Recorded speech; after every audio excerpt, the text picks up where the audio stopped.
So happy to see you. So many old friends. You don't have enough room? Somehow or another. Just imagine it's like a Calcutta bus. There should be 20 people on the roof at least. All the good things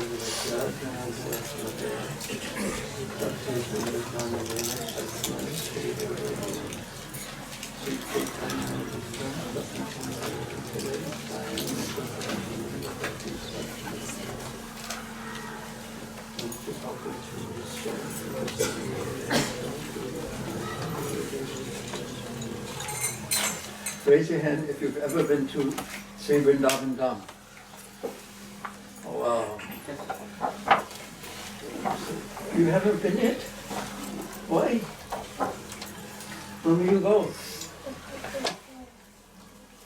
We'll try today.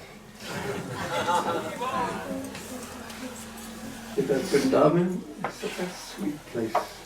There is no place as sweet as Vrindavan. But it is a sad place too. Why is it sad?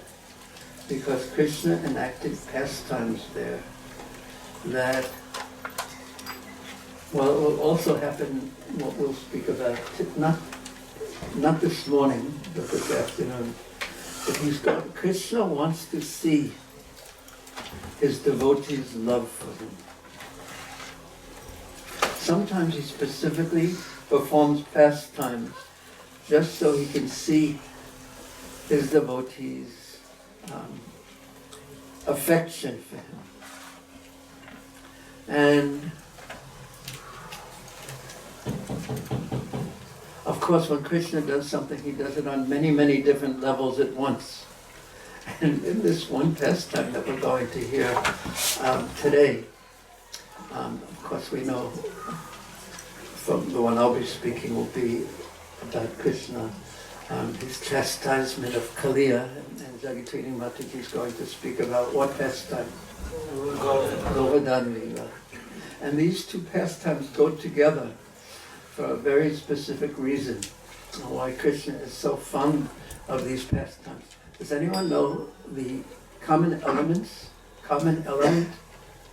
between these two pastimes? Yes, I see a hand being raised there. Yes. Yeah, very good answer, but I'm not sure it's the exact answer we're looking for. What are the common element between Krishna lifting Govardhan Hill and the chastisement of Kaliya? Well, you were saying it.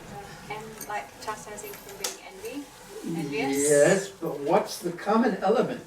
Who knows? Raise your hand if you know the answer to this. Yes. Protecting the town.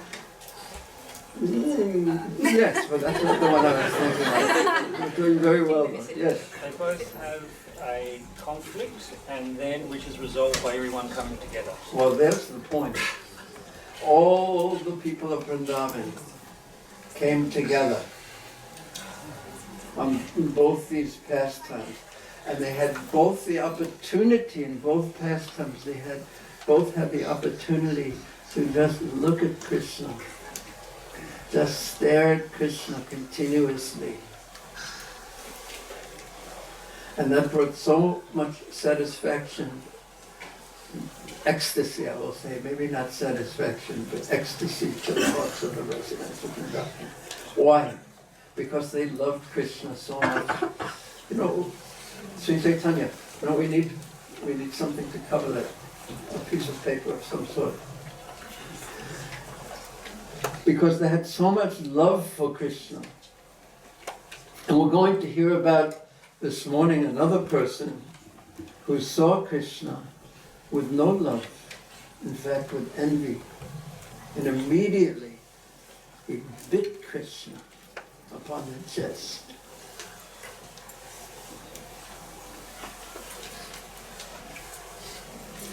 So,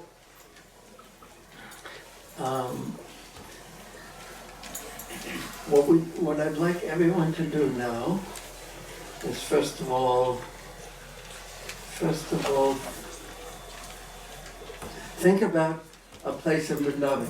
You have to think about a place in Vrindavan anyway, okay? Even though you have, what place will you think about? Okay, you'll be able to think of one? You can think of Govardhan Hills, of Jamuna River. Those are the two pastime places. Hare Krishna. And Samasunda, you're going to think about a place in Vrindavan. You'll think about Krishna Balaram Mandir probably, and playing kirtan right in front of Krishna Balaram. And that experience I had too. Once I spent 2 weeks at Govardhan, and it was so peaceful there at that time. It was so sweet. And then as we were coming to Krishna Balaram Mandir by car, there was so much traffic and everyone was honking, and I thought, oh no. But then, upon going inside the temple, the exact same experience was there. All the sweetness of Vrindavan is there in front of Krishna Balaram, Radha Sundar, Srila Prabhupada, Sisi, everything is there.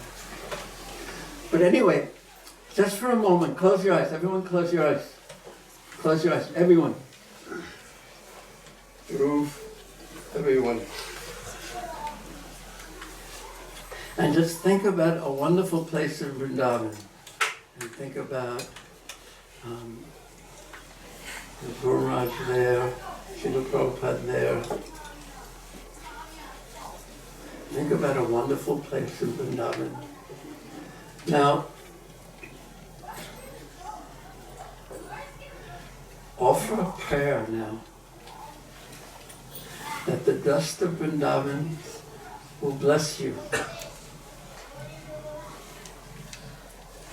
so that by the mercy of this pastime from the Śrīmad Bhāgavatam, and by the mercy of this, both pastimes, Govardhan and Lila, that somehow or another we'll get some blessings of Vrindavan, and we'll be able to enter into the sweetness, or just touch the sweetness of Krishna's dealings in Vrindavan. Krishna has so many dealings in Vrindavan. Some of them he's a great hero, some of them he's just dancing, sometimes he's just playing, sometimes he's killing demons. But whatever pastimes Krishna performs in Vrindavan, they are unlimitedly sweet. And when I say unlimitedly sweet, I mean unlimitedly sweet. And if we can just taste a drop of that sweetness, if we can just taste a drop or half of a drop of the sweetness of Krishna's pastimes in Vrindavan, we are extremely fortunate, and that drop will be enough in time to carry us to the lotus feet of Krishna. Okay, whenever you want, you can open your eyes and keep your ears open. Don't close your ears.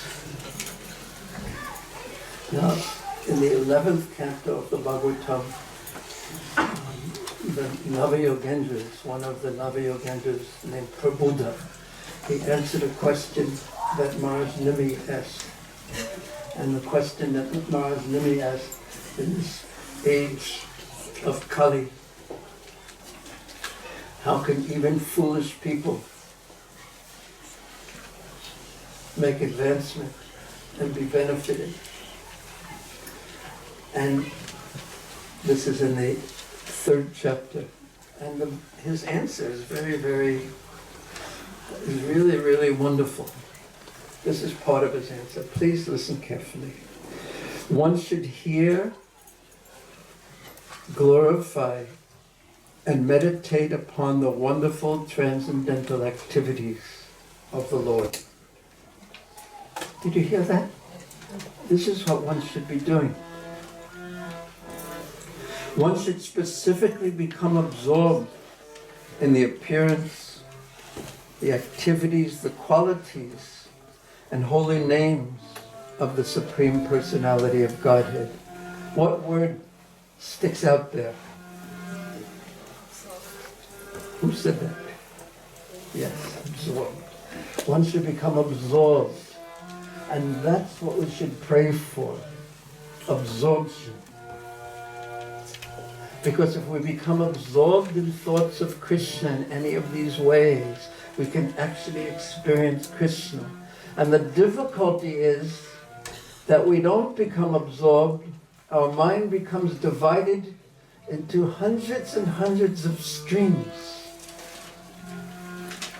So part of our mind is listening, and part of our mind is what am I going to do tomorrow, and part of my mind is what am I going to do today, and what's for prasadam, and only if I could lie down and take a little rest. And so many parts of our mind are doing so many things, but the recommendation here is to become absorbed in the appearance, the activities, the qualities and holy names of the Supreme Personality of Godhead. Thus inspired, one should perform all of one's daily activities,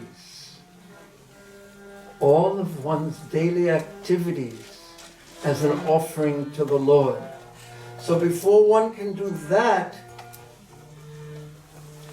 before one can actually make one's life into an offering for Krishna, one has to hear and chant and become absorbed in thoughts of Krishna. And then one can offer one's life, all the activities that one does to Krishna. Or one's life can be an offering. One should perform sacrifice, charity and penance exclusively for the Lord's satisfaction. Similarly, one should chant only those mantras which glorify the Supreme Personality of Godhead. And all of one's religious activities should be performed as an offering to the Lord. Whatever one finds pleasing or enjoyable, he should immediately offer to the Supreme Lord. Even his wife, children, home, and very life air, he should offer at the lotus feet of the Supreme Personality of Godhead.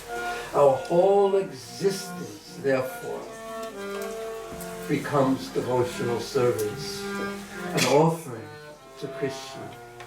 Not that this part of my life is for Krishna, and this part of my life is for this, and this part of life is for this, and this part. No, not divided minds. Because if we have divided minds, when it's time to leave this world,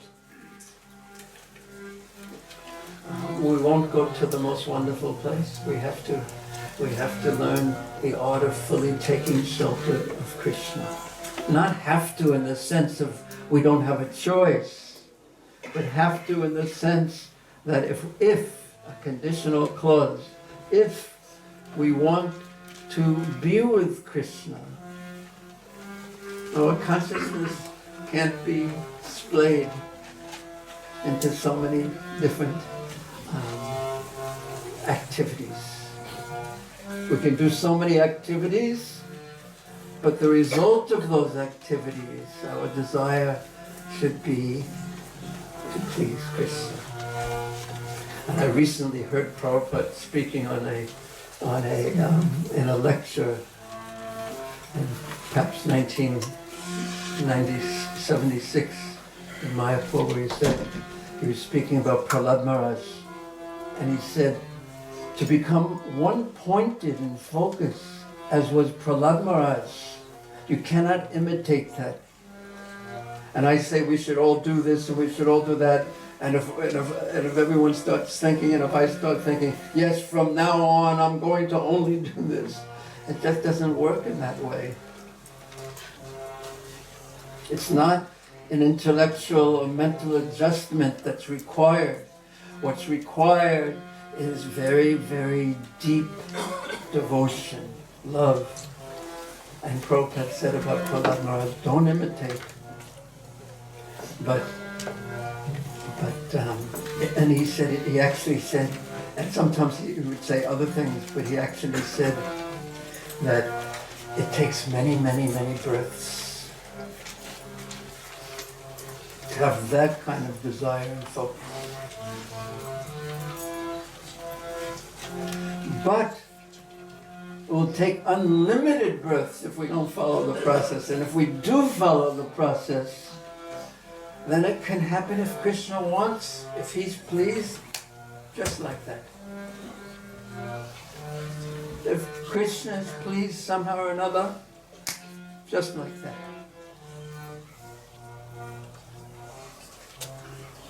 So here, to make a sincere attempt to please Krishna is what we want to do.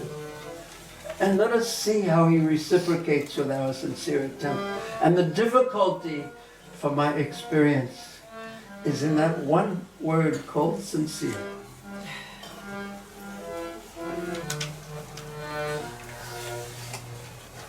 So let's take a moment now.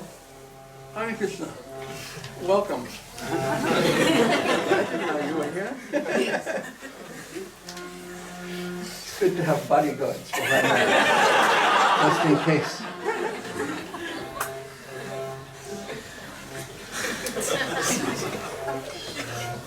So take a moment and just offer some prayers to Guru Vaishnavas, to the deities, where you find the most shelter, and beg them for a little sincerity.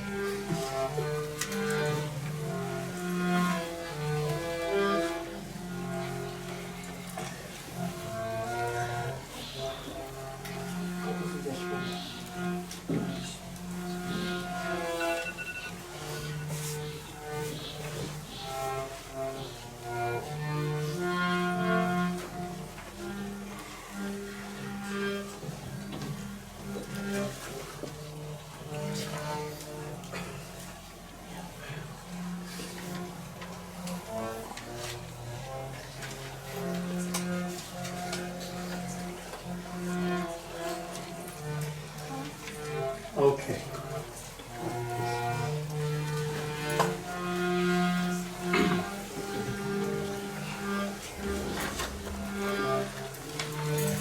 So at the end of the 15th chapter of the 10th canto, I think we'll have to open up maybe that door and we need a little air. At the end of the 15th chapter of the 10th canto of the Bhagavatam. 15th chapter is a wonderful, wonderful chapter. Does anyone know what happens in that chapter in the very beginning?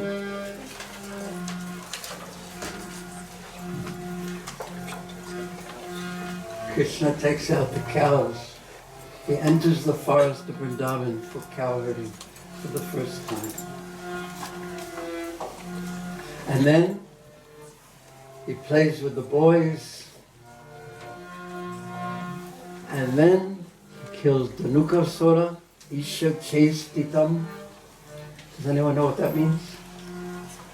Isha Chestitam. He acts, even though he's acting like a boy, it is not a Lila, he's acting just like a boy, and he is a cowherd boy. And this is his greatest happiness. But also he's the Supreme Personality of God. He's unlimitedly powerful. So Srila Sukadeva Goswami says that even though he's Gramya Samam, Gramyavad Ishachestitam, even though he's with village boys, acting like a village boy, but sometimes he exhibits activities of the Supreme Personality of Godhead. Ishachestitam. Then he kills Dhanukasura, and then after he kills Dhanukasura, or Balaram actually kills Dhanukasura, then Krishna returns home, back to the village. And that scene where Krishna returns home is a very special scene. We won't speak about it now but the residents of Vrindavan, just for a moment, try to understand what it's like in Vrindavan. The people there, the devotees there, they love Krishna completely. Completely. And they think of nothing else other than pleasing Krishna. There is one center there, and that is Krishna, Krishna's pleasure. And Krishna becomes so captured, the unlimitedly powerful Supreme Personality of Godhead becomes so captured by their mood of love that he'll do anything for them. They'll do anything for him, and he'll do anything for them. This is the mood of Vrindavan. And this is the mood. This mood, the fragrance of that land, is what everyone is longing for. To live in that land. This is the land of selfishness. And as one elderly Bengali gentleman once told us, who's now passed away, he said about himself, "I'm the worst kind of fish, a selfish." This is the world of selfishes, not only cell phones, but selfishes. But in that land, it is the world of love for Krishna. So Krishna is captured by the love of the residents of Vrindavan. And the residents of Vrindavan are captured by the wonder of this unlimitedly attractive Supreme Person. So after he comes home, and there's some very sweet exchanges that Srila Sukadeva Goswami describes between Krishna and the gopis. Very subtle and very wonderful. But then Sukadeva quickly changes the subject, and Rohini and Yasoda Maya, they bathe Krishna and put him to sleep. But then immediately, right at the end of that chapter, Srila Sukadeva Goswami, in his great desire to speak about Krishna, begins to tell the pastime of Kaliya, or the pastime of Krishna and his chastising Kaliya. The pastime of Krishna and his giving mercy to Kaliya. How does he give mercy to Kaliya? He places his lotus feet upon his head. Head or heads? Head. Singular or plural? Heads. Yes, very good. Singular, one at a time. Very good. Very intelligent. So, let's go to the first verse in this. Now, it didn't quite look like the right verse, because it said 16th chapter, and we really need the end of the 15th chapter, so let's see if... Yes, we've got it. We go into the 16th chapter after. But this is the... Let me just get it exactly over here. 16, 15...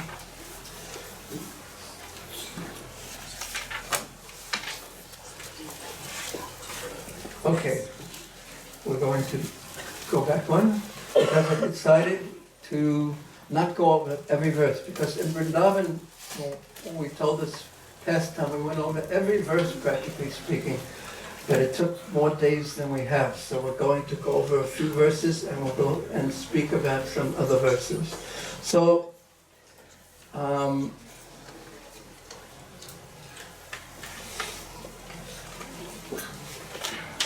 so it begins, maybe you can just play along a little. So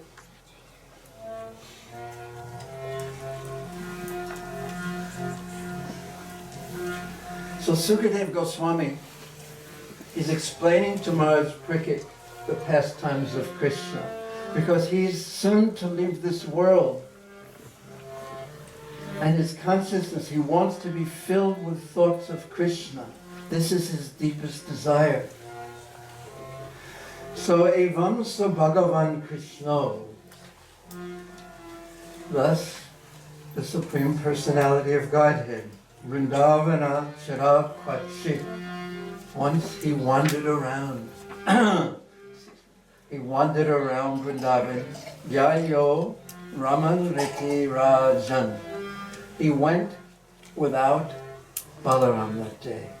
Because on this particular day, it was Balaram's birthday, but not his birthday, his solar birthday, but his lunar birthday. Once a month, he would have a birthday. I bet you'd like that, wouldn't you?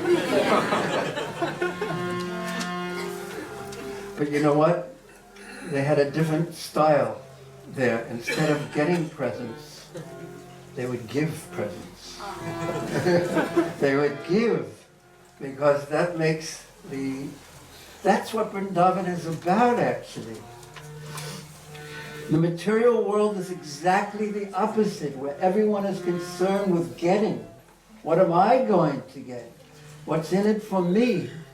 But in Vrindavan, the mood is giving, giving, giving, giving, giving to Krishna. And Krishna's mood is also giving. And Vrindavan's mood, the actual Vrindavan Dham's mood is giving. Giving to facilitate everyone else's giving. So, without Balaram, Krishna and the Cowherd boys, Kalindim Sakibir Vrita, they went to the river Yamuna, Krishna and the Cowherd boys, without Balaram, without Baladev. And this, in and of itself, was a cause of anxiety for Mother Yashoda. Because before she agreed that Krishna could take out the cows, because he was 6 years old only. Any 6-year-olds here? Any 6-year-olds? 6? How old are you? How old are you? Okay, stand up. Okay. About this size. But without the helmet. 6 years old and taking care of any big cows in the room. The cows are so big, and 6-year-olds are small. Except Swami Sundar, he was 6 years old.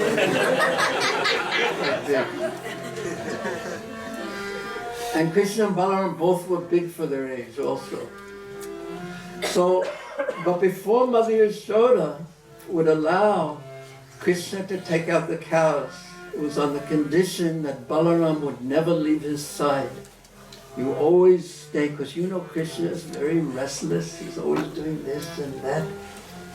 So you have to stay by his side all the time. And she told Sridham and Subal and the other Cowherd boys, always stay with Krishna. You stay on this side, and you stay on this side, and you stay on this side. Never leave Krishna alone.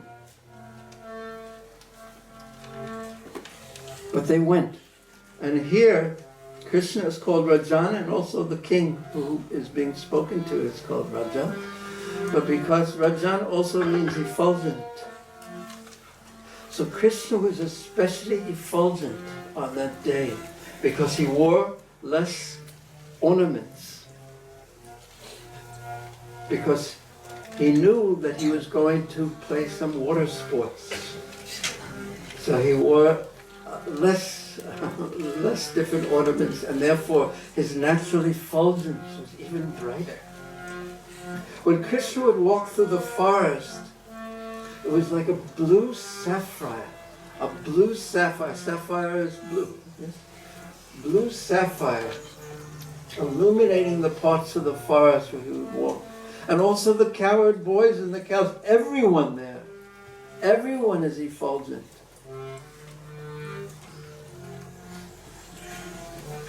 So they went to the Kalindi, they went to the Yamuna at that time, because it was the summer season. The actual order in the pastimes is Krishna took out the cows, and then this pastime takes place in the summer season, where Krishna was very, very, very hot in Vrindavan, and then actually the killing of Dhanukasura took place. This is described by Srila Jiva Goswami. But here, because there was so much heat, and they were wandering, taking the cows out, and they hadn't drank or eaten anything, they came to the river Yamuna. And there, the cows, being so thirsty, being tormented by the heat, they went and drank the poisoned water of Yamuna. And the cowherd boys, they drank the water. And immediately the cows and the boys fell down dead. Now one may question, why was it that the boys drank the water after they saw the cows drinking the water and fall down dead right on the river bank? So our acharyas answer this question in two different ways. One, and there was another question too, how could this have happened in the presence of Krishna? Krishna protects his devotees, all the devotees, all of them, even though sometimes we may be in a situation and we think, where is Krishna and he's not protecting me? But usually what we mean by that is he's not giving me what I want. And he's very, very expert at doing that, I've noticed. He gives us what is best for us, and also according to our faith, but he always manipulates things that if we learn how to deal, and this is one of the most important principles of spiritual life, and easy to say, and easy to preach to others about, but very hard to do oneself, is that all the elements, whatever happens to us in life, we learn the art of taking an ever-increasingly deep shelter of Krishna. And I've heard Prabhupada explain that the way that the material world is organized, the material world is organized in such a way that it is always pinching you. Pinching you. Now, could you please pinch Harsh? But you know what's going to happen next, so Canto. Now you have to pinch him. But just imagine being pinched and pinched and pinched, and you're trying to do something. You're trying to enjoy something. You're trying to enjoy something and being peaceful and happy, and someone's always pinching you and pinching you and pinching. Okay, Parth, stop. It's over. It's not possible to enjoy while someone is pinching you. Have you ever noticed that the material world is just like that? One thing after, as soon as this problem is solved, then another pinch is there, and some other pinch, and another pinch, and another. And guess what? It doesn't end. Sorry. But there's a very benign and good purpose behind this, because you can't become comfortable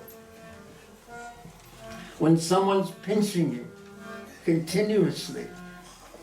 You can't become comfortable. So that pinching, in one sense, we can say that it's organized by Krishna, or we can also say from a different point of view, it's organized by our own fate, by actions that we've done, the way that the pinching comes. Or we can say from another point of view, is that Krishna is reminding us by that pinching that this place is not our home, and that we should long for that place. where we should long for Krishna and take shelter of Krishna. So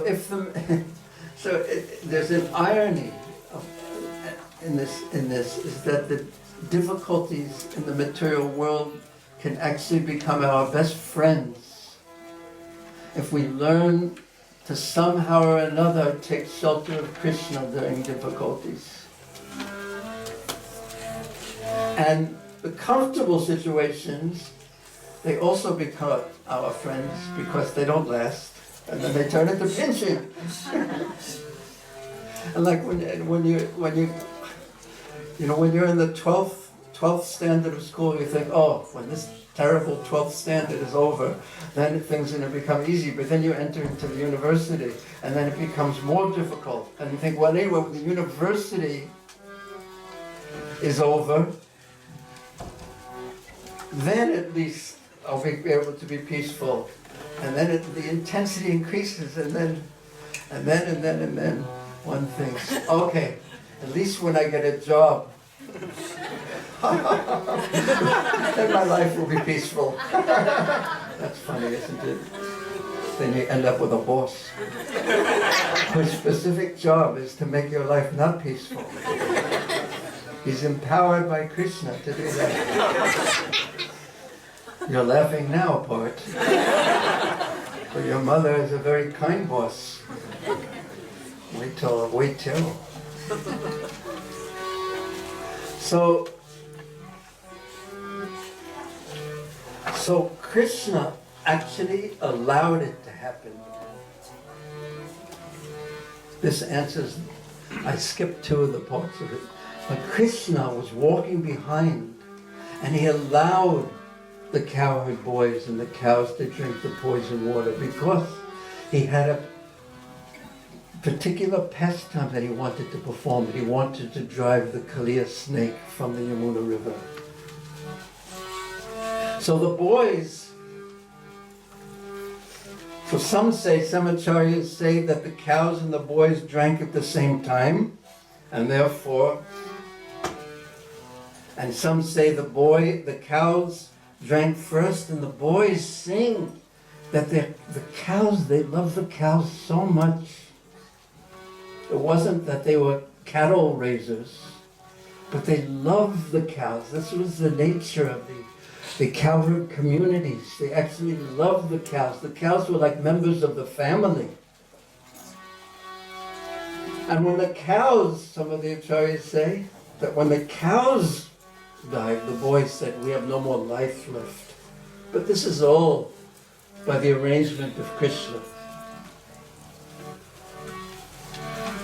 And they both, all of them, thousands of them, passed out. And then when Krishna was walking behind, came forward, and he saw the cows and the boys who were his very life. And this is the inconceivable consciousness of Krishna because he's Sarvagya. What does Sarvagya mean? What does Sarvagya mean? He's all-knowing, but yet, and he's the supreme Parameshwar, he's the supreme controller, but yet he's surprised that these things happen. Who can understand this wonderful consciousness of Krishna? He's all-knowing and in the supreme controller, but things happen by the actions of Yoga Maya, so he knows or he doesn't know. When he knows and doesn't know, we can't understand what it's like being Sarvagya and the all-powerful Supreme Lord. But he lamented at that time. Krishna lamented, look what has happened because I left them by themselves. And he criticized himself for his reckless nature.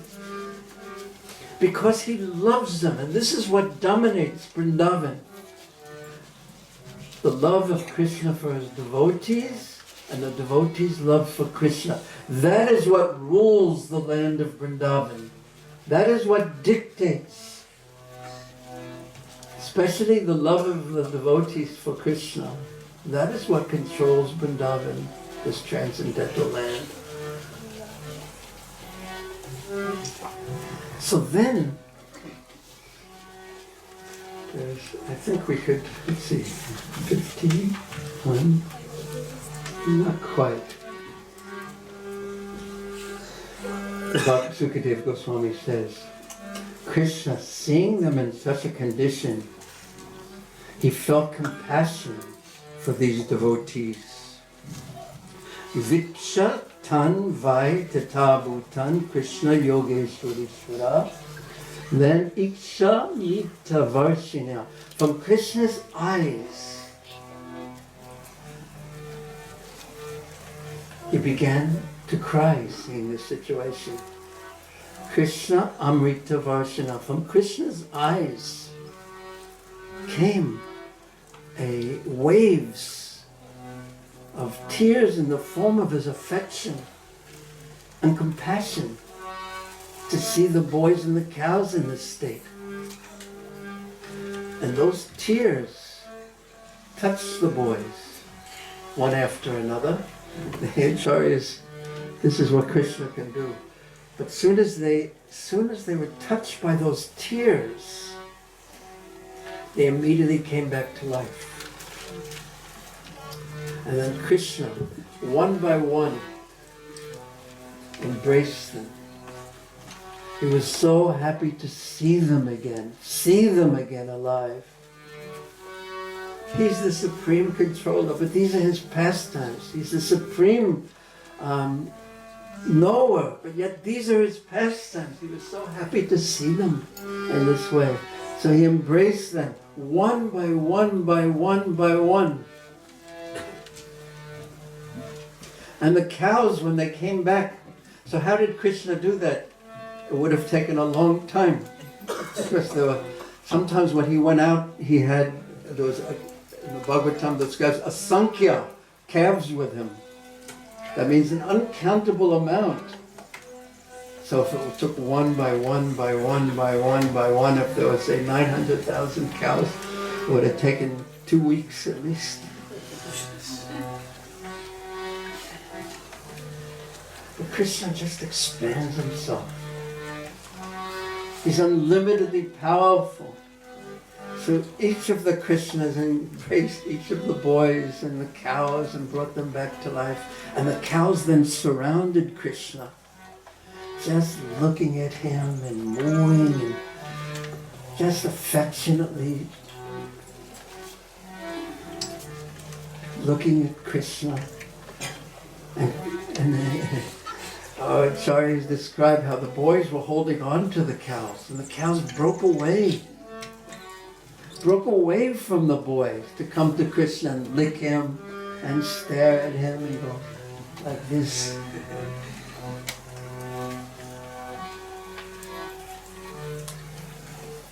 Do the cows here do that? Come on. I want you to go like this.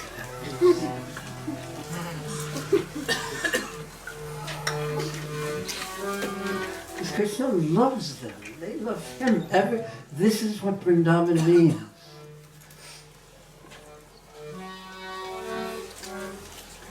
So, by his nectarian glance, it's Amrita Varsini, by the flowing of his nectarian glance, they came back to life. And now I think we're ready for that, for the first slide. Anam Vamsatatagrajan. Yes. Govinda Anugraha Ikshitam. Govinda Anugraha. What does Anugraha mean? Merciful Ikshitam. His merciful glance. Yes. From his eyes. From Govinda. From his merciful glance. Pitva Visham Pritasya Puna Utsanam Atmana. They immediately got up. All at once they got up. And they began to wonder, how has this happened? We were dead. They knew that they were dead. But now, we're back to life? And they looked at each other. How has this happened? And one of the boys said, I know how this has happened. Gagamuni has said, Anjas Yunjas Trishyata, that you take shelter of this boy. And this is an instruction for all of us. You take shelter of this boy, and he will protect you from all difficulties. So it was Krishna who protected us. It was Krishna, just like he protected us from Aghasura. It was Krishna who protected us. So that made them love Krishna still more, naturally. Because Krishna was everything for them. Everything. And then when the one who you love most just does this wonderful exchange with you, then the love just overflows its banks, the river of love. It overflows.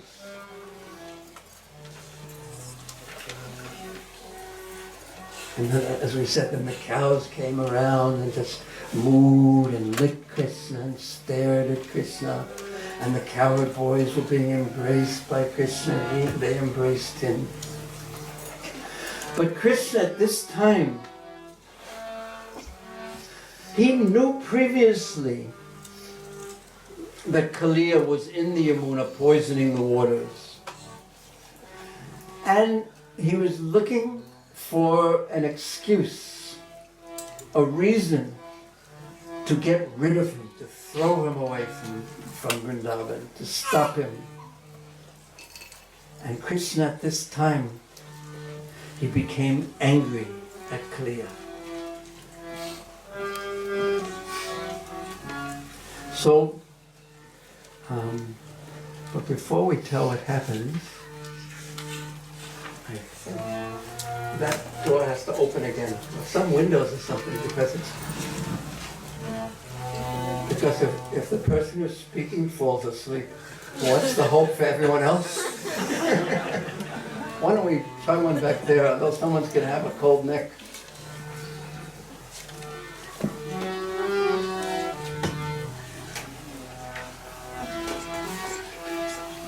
But I won't fall asleep. That's one of the glories of giving the class. You can't do it. Especially when Part is here right in front of us. Let me just squeeze your head for a second. Oh, I was always wondering what was in that pointed part. Nothing, yes. And the rest? The same?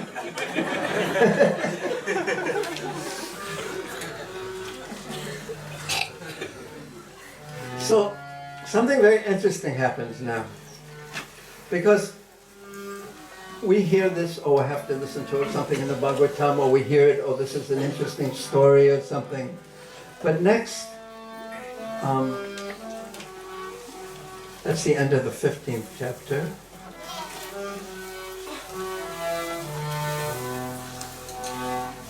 This is the first verse of the 16th chapter. Sukadeva Goswami said, Vilokya Dushitam Krishnam. Now what word is in this verse more than any other word? Krishna. How many times is Krishna there? 3. Very good. Yes, Dhruv. Next time, you're the only one who's a good student in raising your hand. Very good. Next time you'll get more sweets. For sure. So, but the meaning of each of the 3 Krishnas is different. This is Sukadeva Goswami's poetic mind. Vilokya, seeing Dushitam Krishnam, this poison Krishnam. Krishna means also the Yamuna, because the Yamuna is darkish in color. And then Krishna, that Krishna means our Krishna, and Krishna Hina Vibhu. The Vibhu refers to Krishna, our Krishna. And Krishna Hina means the Kaliya snake, that dark poisonous snake, Kaliya.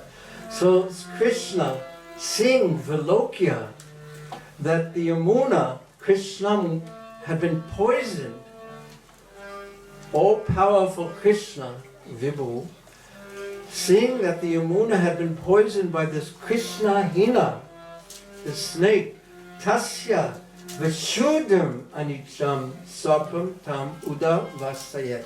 He drove, Krishna drove that sarp. What does sarp mean? Snake. He drove him away from his home in the Yamuna. So,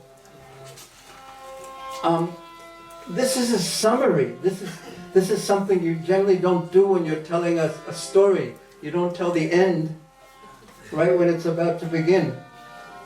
But Sukadeva Goswami, he tells the end to Maharaj Parikshit. Why? There's two reasons. One is that Maharaj Parikshit was in anxiety immediately. And the hearers that Krishna is going to, and this happens right after also we hear this, that for them, for these great personalities, Krishna is real for them. And they don't want Krishna to experience any difficulty or any trouble. And in fact, Sukadeva Goswami was ready to end this pastime and not speak any more about it,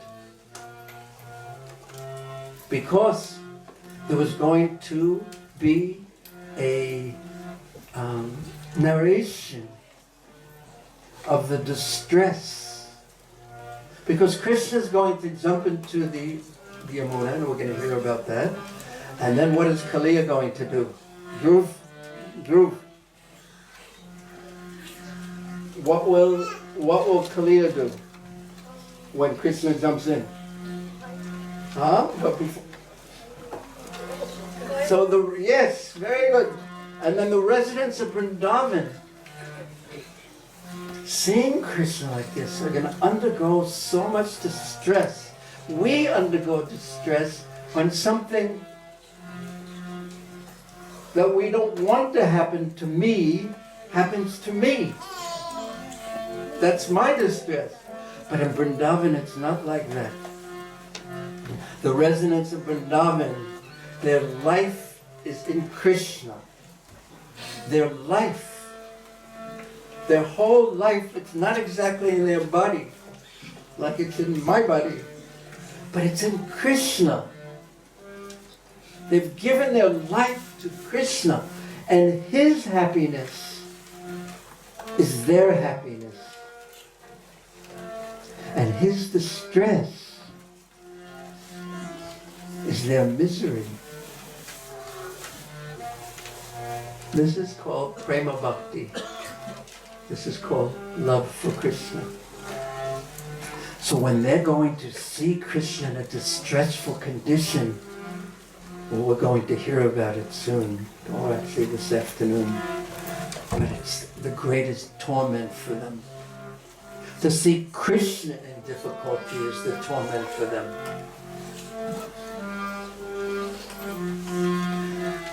And this is the nature of love, actually. This is why Mother Yashoda is in always anxiety. What if something will happen to Krishna? It's always constant anxiety for one's beloved.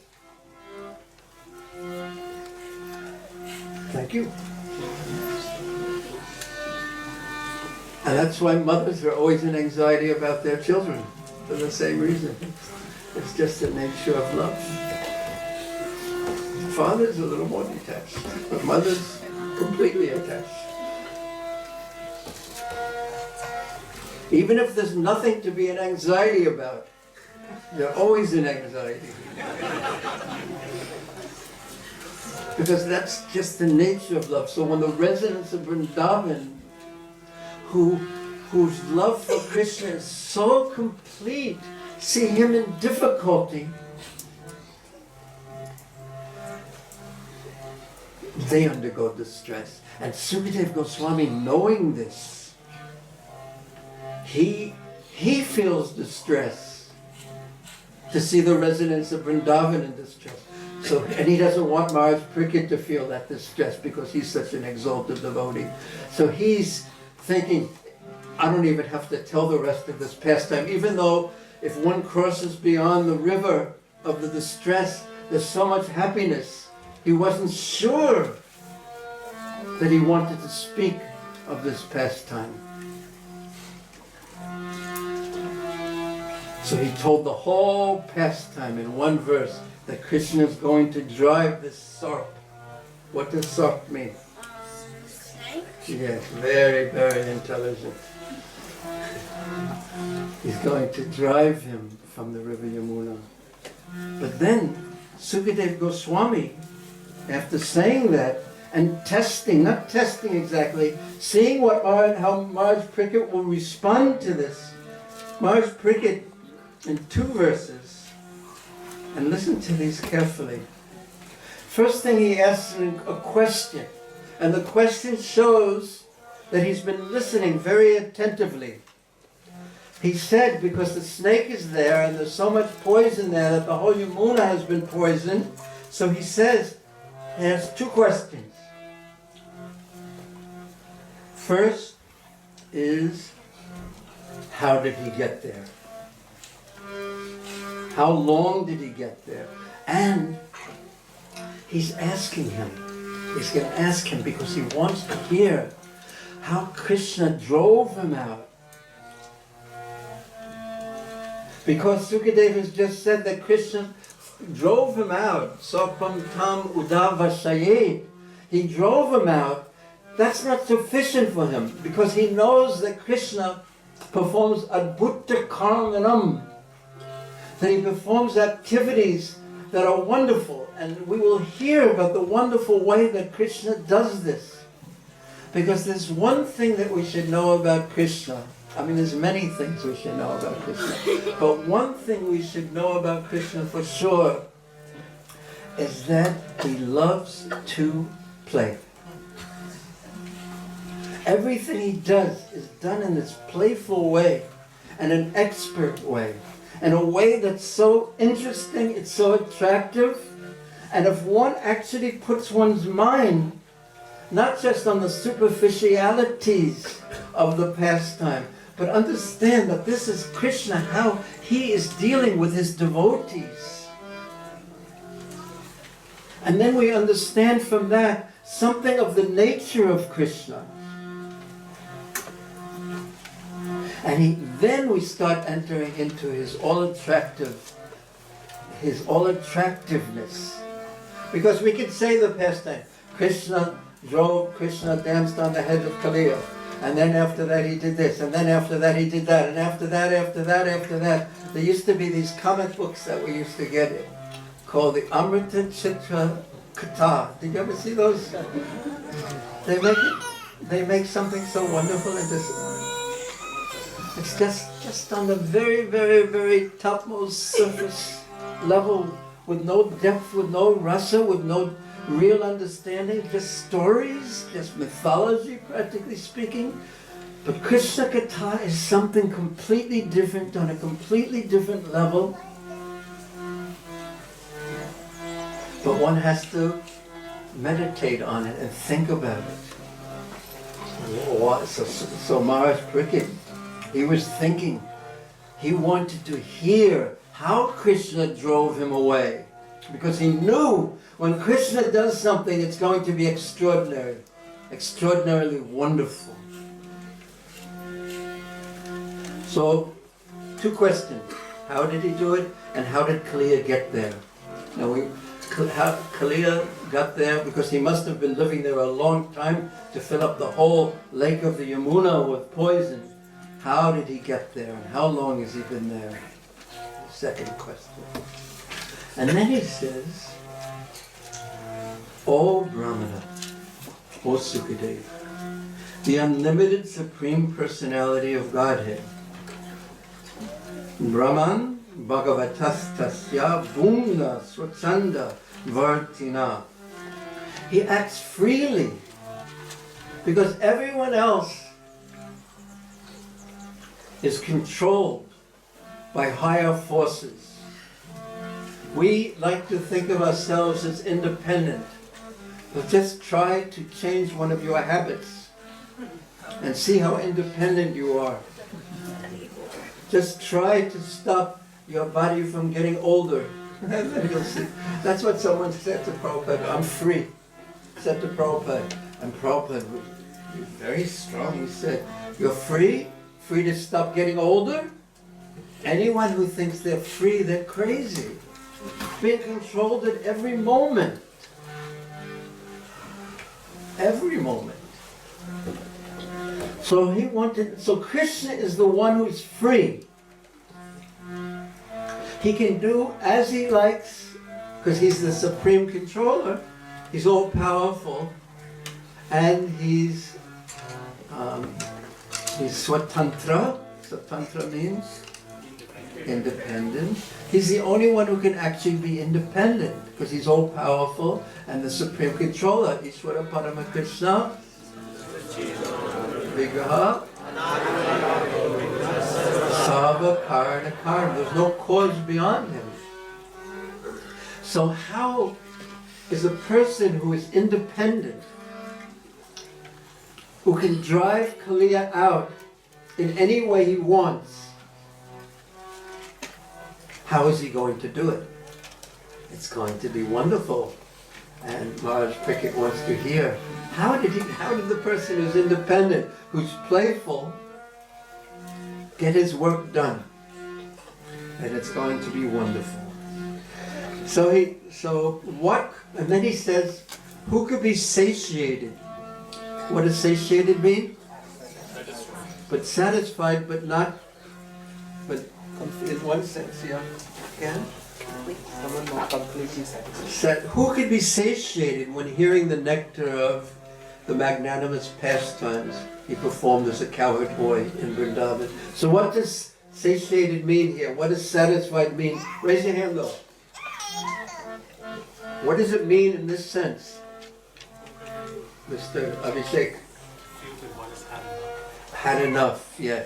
Satisfied, just like we like sweet rice, for example, but at some point, we could say, especially, and that point gets smaller and smaller and smaller, as I found out the older you get, we can say, thank you, this is so wonderful, but I've had enough. But with Krishna Katha, Maharaj Prickett is saying, who could say that I've had enough? I don't want any more. This is such a level that we can't imitate it. But we should be very respectful. We saw that with Prabhupada, and we see that with some of Prabhupada's followers too. They're so fixed. Prabhupada all day long, all night long. And it wasn't a strain for him. It wasn't coming from outside. Now you have to do this. Now you have to do that. Now you have to do that. It was his personal spontaneous. His spontaneous attraction was to talk about Krishna and to say that anyone who was not interested in Krishna was a rascal. Rascal. And recently I've heard on more than one occasion, Prabhupada, it was very, very interesting. The first time I heard him say it, he said, there's one verse in the Bhagavad Gita, Namam dushkritinam mudha prapadyante naradama. So there are 4 kinds of people who are dushkriti, who don't take shelter of Krishna. And Prabhupada said, I have firm faith that anyone who doesn't take shelter of Krishna is a rascal. I have firm faith in Krishna's words of this. And based on that faith, he would say that. He said it's very clear, if someone isn't taking shelter of Krishna, and I've heard him also say he doesn't only mean, he means God. Krishna, of course, is God. But if someone isn't taking shelter of God, you have to be a rascal.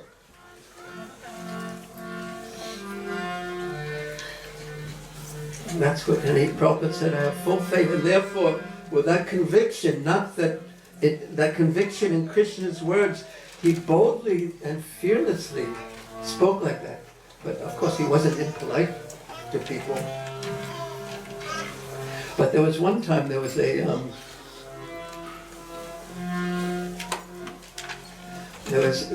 wealthy, I think it was in Mumbai. At that time it wasn't Mumbai, it was Bombay. But there was a wealthy industrialist came to see Prabhupada. And his industry was making glass. No, was that this one?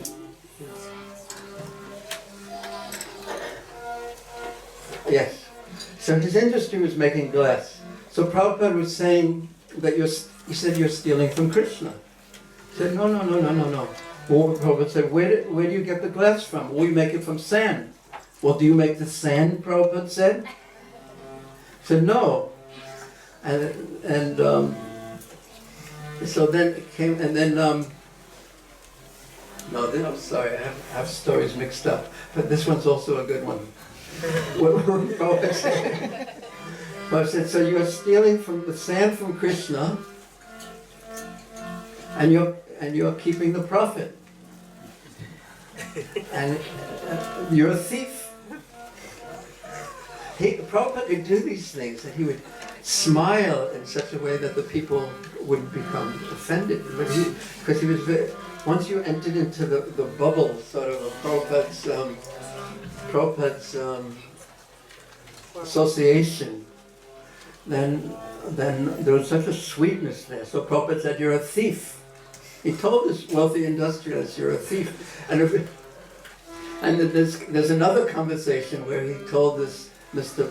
Shetty in Bombay, who became really a disciple of Prabhupada. He said to Prabhupada, I work, what do you do all day long? Prabhupada said, I work, I do this and this and this. And this man was a very, very big, physically big person who used to intimidate everyone. So then Prabhupada said to him, Mr. Shetty, you're doing this and working all day long. What's the difference between you and a pig? And when the man speaks about it, he says, I was so surprised. Because Prabhupada, he says, was small in stature. That was this big person who everyone's afraid of. And he said, what's the difference between you and a pig?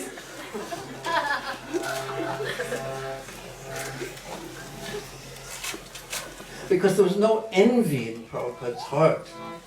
So he could say things like that and people wouldn't get offended. Because there was no envy. It wasn't meant to hurt them or anything.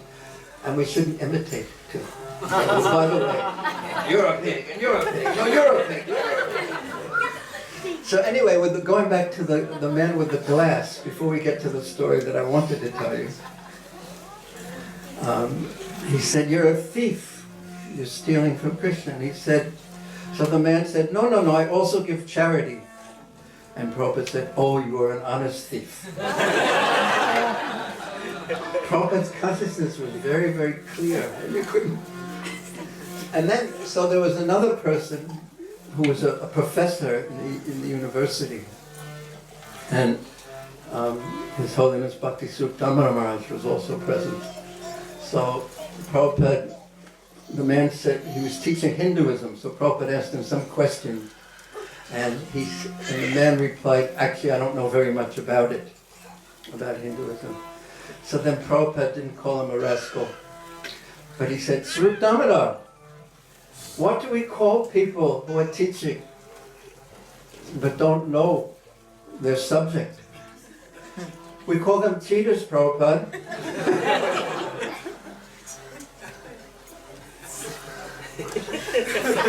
So he didn't call them. Anyway, of course, Prabhupada's dealings, he had many, many, many different kinds of dealings. Sometimes he really liked the people he was talking to. He asked them to join us.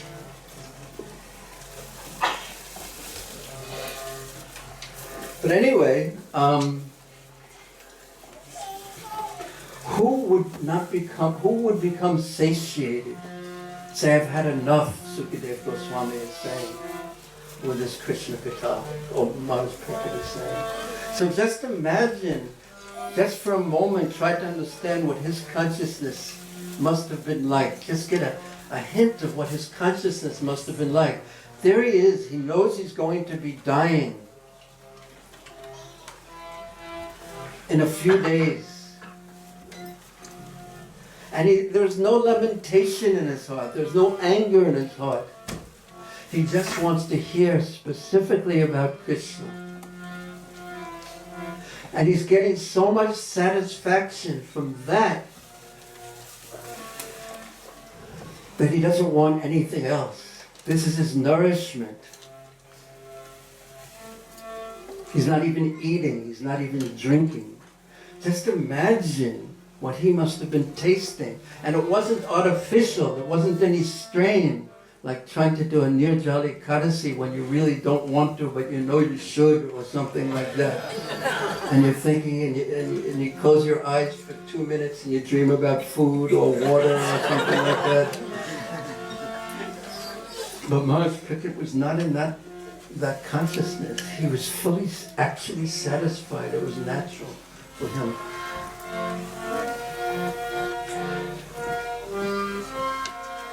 So then in 2 verses, and let me just see what, in two verses, Sukadeva Goswami continues by describing what the Yamuna was like, being poisoned by Kaliya. That there was a fog of poisonous vapors, like if you have sulfuric acid boiling away, mixing with water. It was boiling. The Yamuna was actually boiling, especially underneath where the tree, the Kadamba tree, and that Krishna was going to jump into where Kaliya actually was. That part was especially boiling because Kaliya was right there. And there was a fog of poisonous vapor hanging over the Yamuna. And even a bird, if flying, who knows the mudra, the proper mudra, is that it? Or is that yes? This one? Bird or a fish or? That's matcha. That's my, okay. Which is the bird one? Yes, yes. Yes, okay, thank you. So even a bird flying over it just by being in touch with the vapors. So if being in touch with the vapors would cause the bird to fall down dead into the waters, just imagine what how poisonous the water was.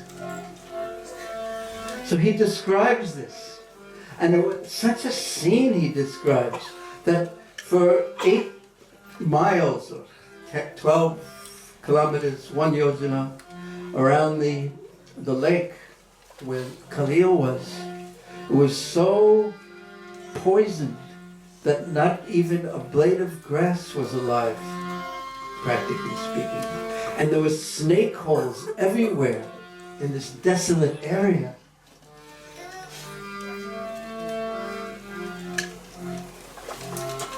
And Krishna, deciding to chastise Kaliya and drive him from the Yamuna, then he told the boys, and this is one of the reasons why Balaram couldn't come, is because Balaram would never have let Krishna do what he's going to do. So he said, just boys, you and the cows, just wait here for a moment.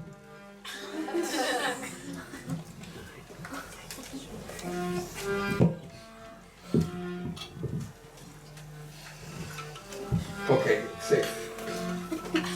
Are you going to do something?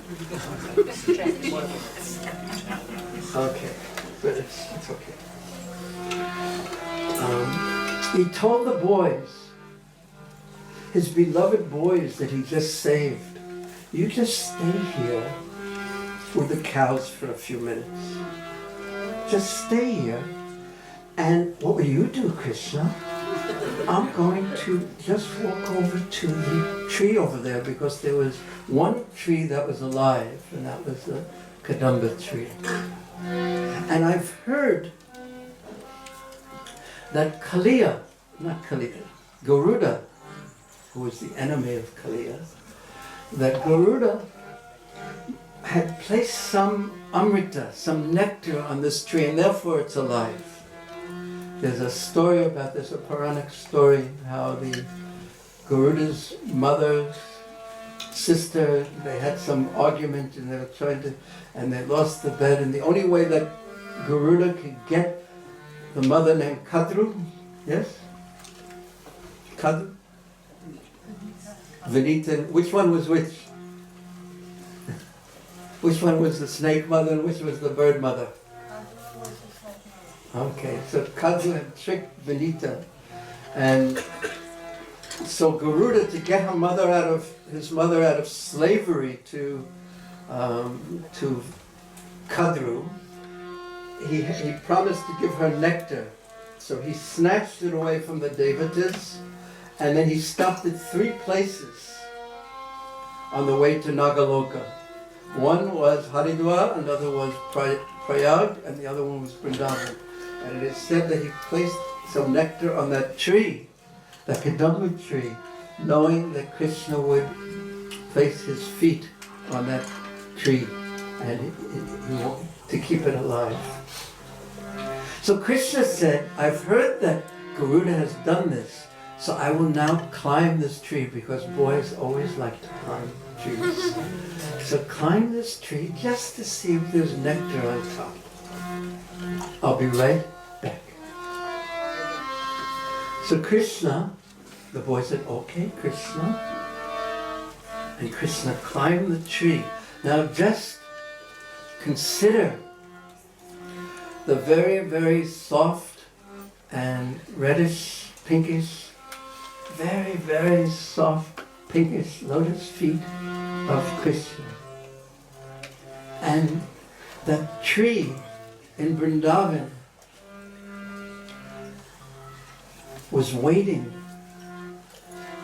for years and years and years and years for this moment that Krishna was going to touch her, and use his lotus feet to climb upon her branches. That was the service that this tree was longing to perform for Krishna in this pastime. So the tree felt such ecstasy, and Krishna climbed right to a very high branch that was right above a very, very boiling part of the Yamuna, where Kaliya was right underneath. And you know what Krishna did? Raise your hand if you know what Krishna did. Yes, there's a hand. Is it attached to a person? Do you know what Krishna did? Yes, he jumped, but not yet. He jumps very soon. Yes. Titans is bad. Yes, but first, because Krishna, he does everything in such a wonderful way. First, he takes off his turban and reties it. Then he takes his hair and he ties that in the back. Then he takes off his belt, tightens it. And then, according to Srila Jiva Goswami, being in a sportive mood to fight, he went like this. He clenched his fist. And then he jumped into the Yamuna. And the Cowherd boys were amazed and watching. And a huge, and Krishna, where's our 6-year-old? 6-year-old, stand up. Thank you. Okay. So not only this big, say, or maybe a little bit bigger, because very big for his age, he jumped in And suddenly, this huge wave of poisonous, reddish, foamy water comes out. That was 200 bow lengths it came out, and 400 hastas. 400. How much is that? I thought you were so But 200 bow lengths, 100 bow lengths, a bow length is approximately 2 meters. So 100 bow lengths is how many meters? 200. Yes, and how many, I think in terms of feet, I can't help it. What are they?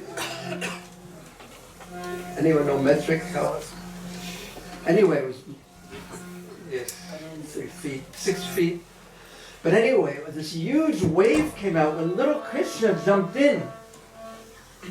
And Krishna, in the water, right above Kaliya, he began moving his hands around and making sounds in the water, and waves in the water, and swimming in the water, and splashing in the water, and having so much fun in the water.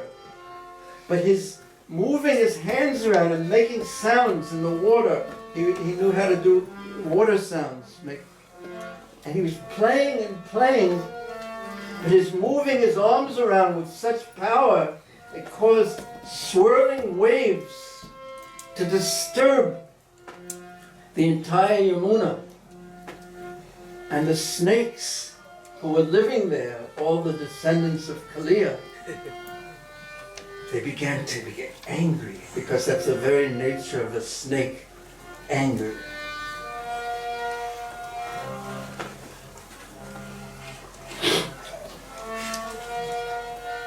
And they began to breathe out more poisons. And Kaliya himself was disturbed by the swirling waters and the sound and the great wave. And he thought, who dares challenge me? No one has ever come into this lake before. Who has done this? Who has come into my lake in the Yamuna? Sometimes I feel like that when people go into my room.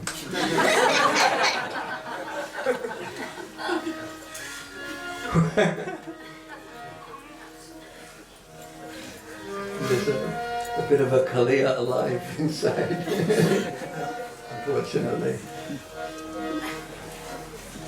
And he was so angry. And there was Krishna, little Krishna, Krishna size, Uto. There was little Krishna playing in the water, swirling around and smiling and enjoying himself and making sounds in the water.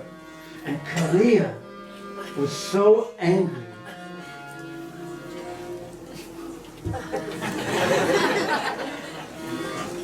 And decided to chastise him.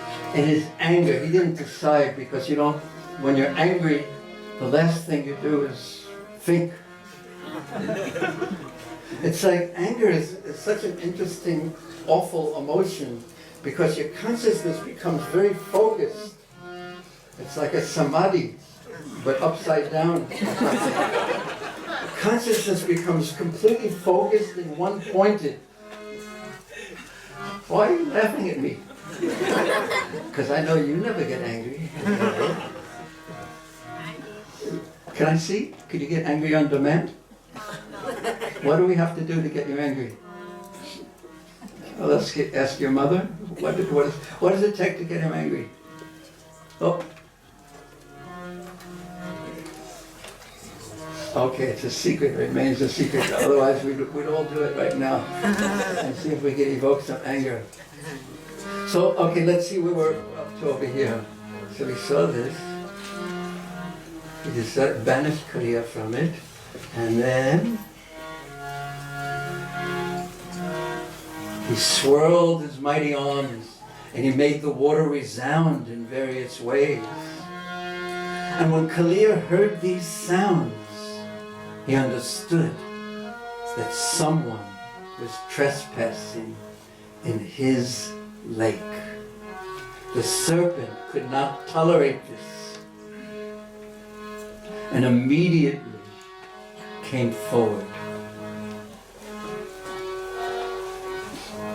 This is such a sweet verse because Sukadeva Goswami, he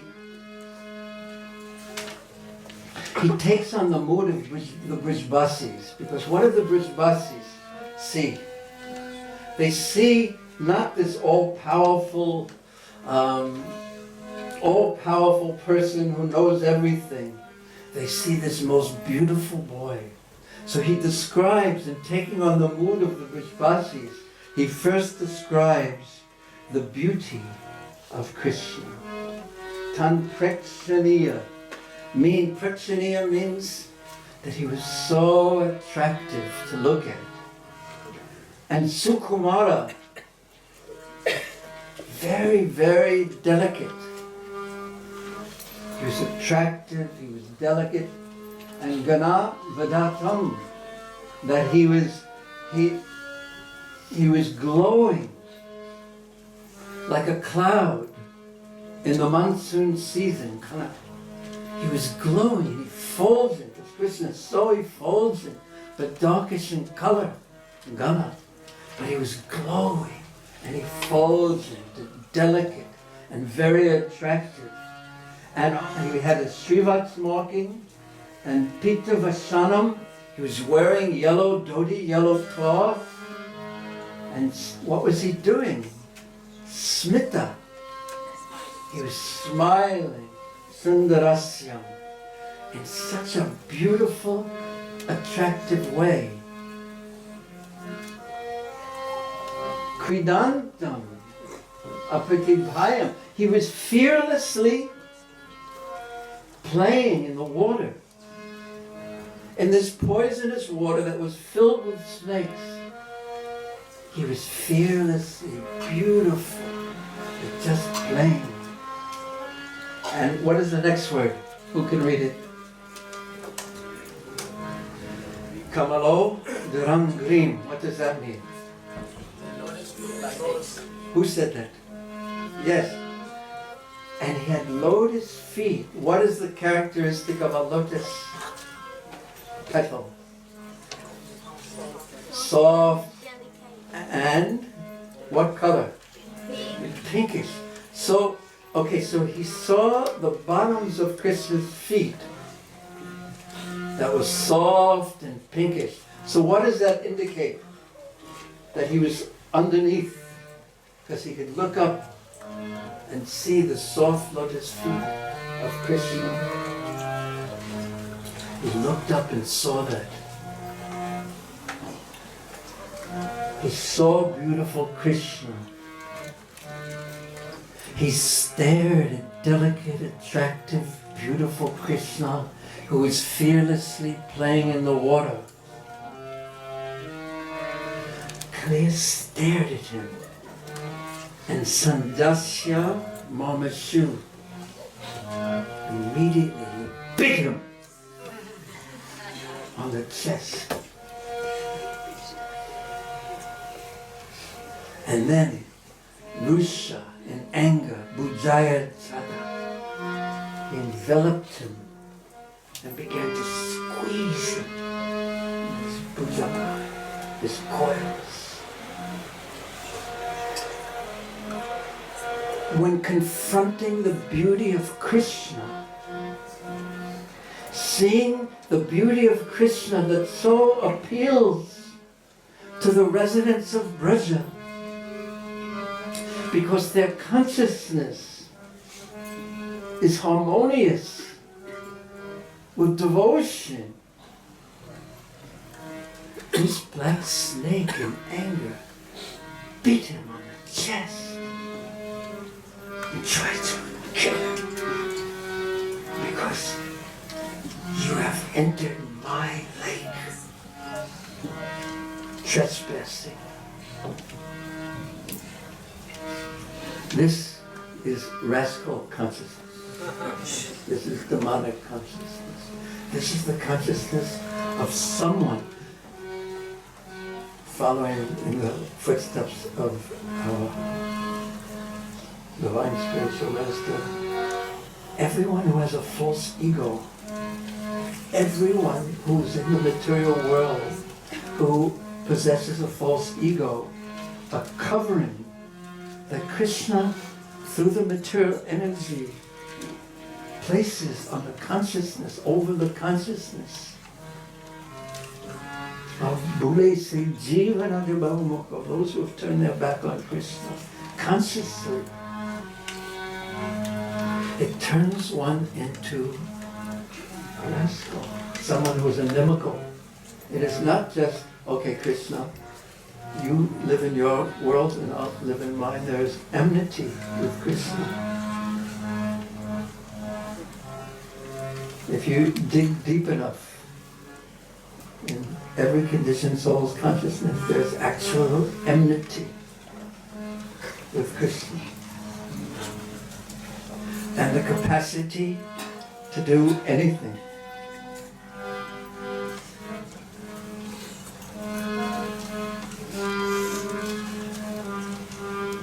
So Krishna is in the coils of Kaliya.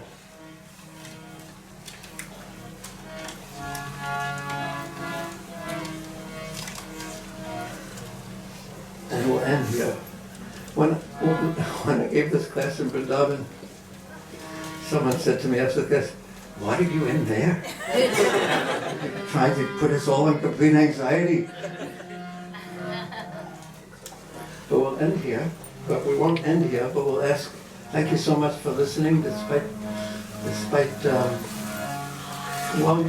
being in a material body, etc. And all the inconveniences that come, you have to sit for so long, you can't move, there's no air.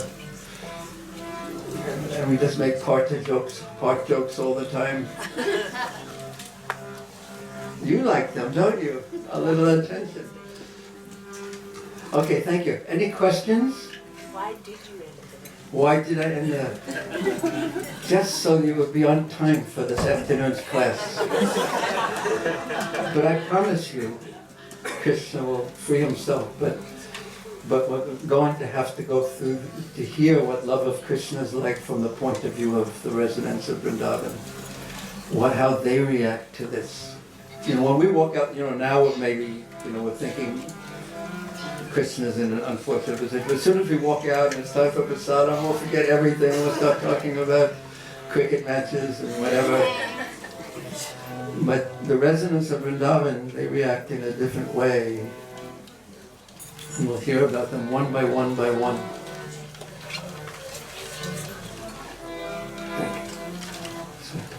Was it only the lake that is poisoned, or was it the whole Yamuna that is poisoned? Just this one part of the lake. It didn't flow on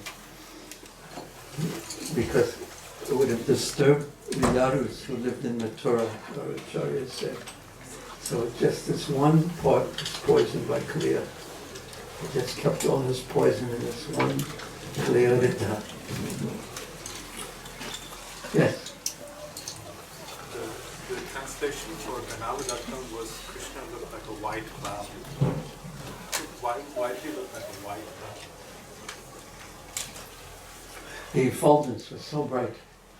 It's like when you put up the brightness on your computer, even though you have so many things on there. Just like. So effulgent.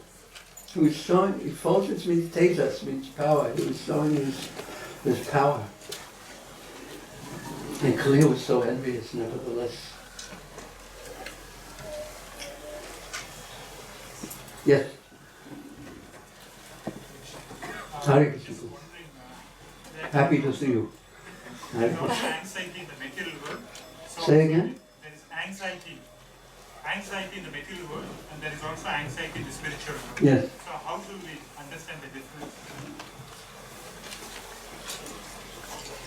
Well, we understand what anxiety in the material world feels like.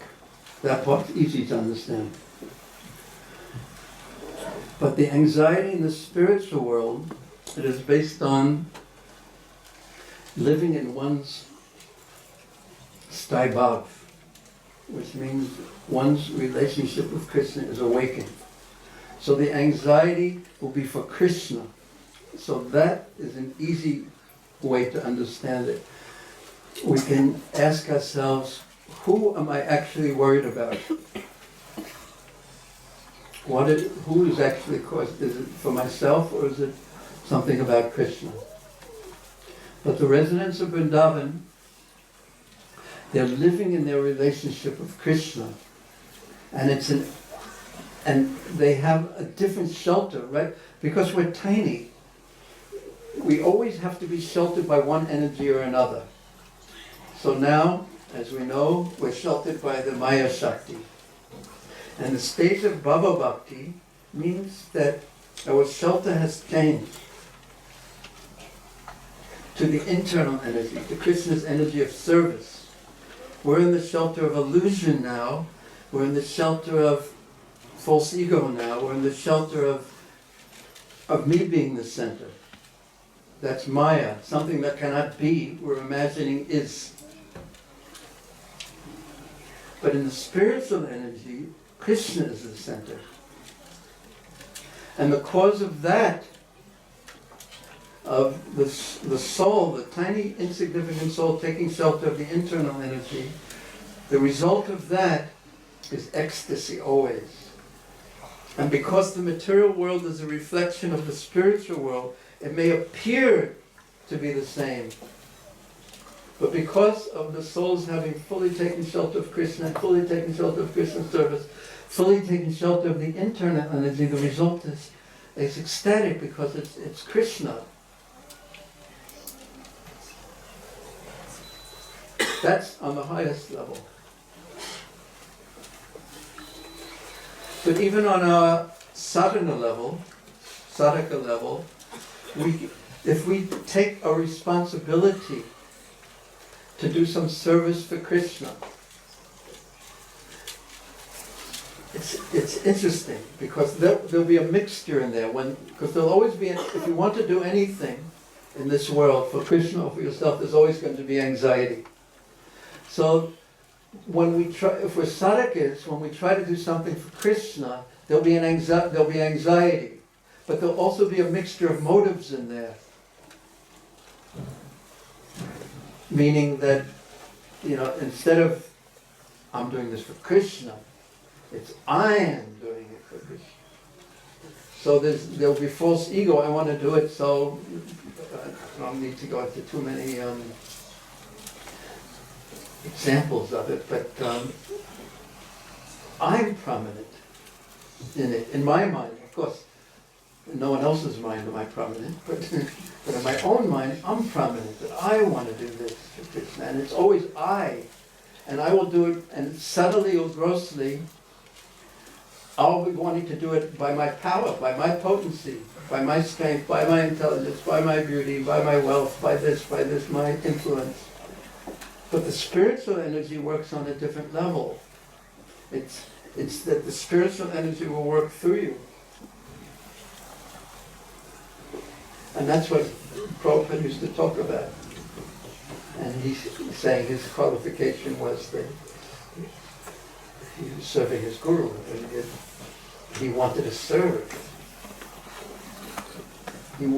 He sincerely wanted to serve. And that's even on a sadhaka level, even though there may be mixtures in there, some false ego in there. But if you sincerely want to serve, then Krishna will help so much and he'll purify the rest. And sometimes we'll say, yes, I really only want to serve. And then Krishna will say, oh really? Let's see. And I think that's a lot of it's not like, we can say it's like a test of Krishna, what we really want. And we go through so many different things like that in life, as we serve, as we want to serve. But it's also like tests, like they're supposed assessments, they call them, more teachers' language. They're meant for us to see how we're doing. And which way does our mind run? when in a difficult situation. So what we're supposed to learn, and it's not an easy thing to learn, but we're supposed to learn to take shelter of Krishna in all circumstances. And certainly we're going to need that at the time of death. But we get tested so many times in life. Where do we turn? And I always find that's a very good indication. And the soul trying to turn back to Krishna, that's what we're trying to do, to take shelter of Him in all circumstances. So if Krishna recognizes some sincerity in there, even if we just one time call out to Him, it's like He writes our name down in His book. And then from then on, we're not under the control of the material energy in the same way that others may be under the control of the material energy. And we can sincerely and honestly ask ourselves, what does Krishna want me to learn from this? And we can sincerely and honestly understand that we have to take shelter of Him. And we're tiny and we're insignificant, something that a conditioned soul just simply doesn't want to hear. That I can't really control what's going on. I may want this to happen for whatever reason, but I can't make anything happen. So really I'm dependent on Krishna continuously. So that's called a full dependence on Krishna. That is called Sharanagati. Mamekam Sharanam Braja. A full taking shelter of Krishna. And in doing that, it's so interesting that everyone has opulences in this world. Everyone. Even a thief has intelligence given by Krishna. Everyone has opulences and gifts.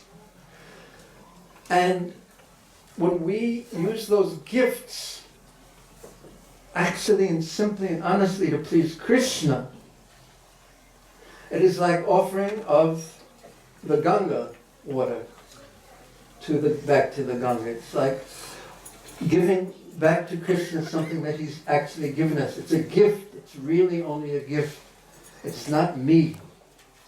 And this, the material energy will beat this into us until we accept this. It's not me. It's a gift, whatever opulence I have.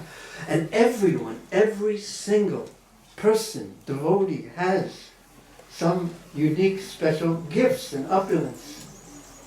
And there's this incredible, I'll take a little bit of a divergence, but Srila Vishwanath Chakravarti Thakur, in one of his commentaries in Brahma Vimohan Lila, in the 14th chapter, the 10th canto, he says that the devotee, this is what it means to be an individual.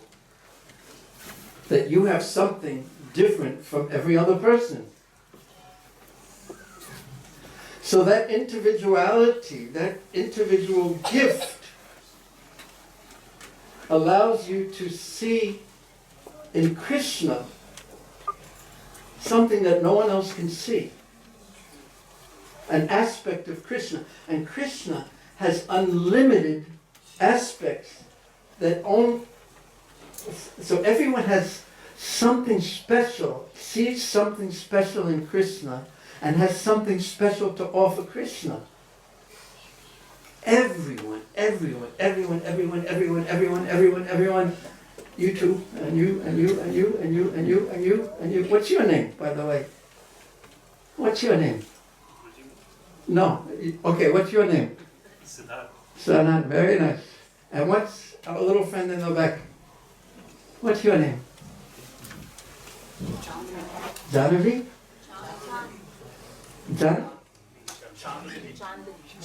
Chandini. Oh, okay. Hare Krishna. You are listening so well because it's not easy. Not easy to sit in the back and such a long talking. Thank you to everyone also for that. But each of us have our individuality and something. The natural us is this gift in one sense, this personality who has something to offer Krishna. And this is what we're longing for, to make that offering. This is what the soul is longing for, to have the intimacy of the relationship where we're making our offering. And Krishna has unlimited aspects. This is what Vishwanath Chakravarti Thakur explains, but in a shorter version of it. That Krishna has unlimited aspects, and he has something for everyone that no one else can see. Isn't that wonderful? Isn't he wonderful? I'm not sure everyone's convinced. I thought it was wonderful. Oh yes, okay. It's so wonderful. That means he can satisfy everyone. So he can wake up all the cowherd boys and embrace each and every one of them and the cows all at the same time. That's why we can't be the center. Even though maybe I'd like to be the center, but I can't reciprocate with everyone. But Krishna can. He can reciprocate with each and every one in such a special and unique way.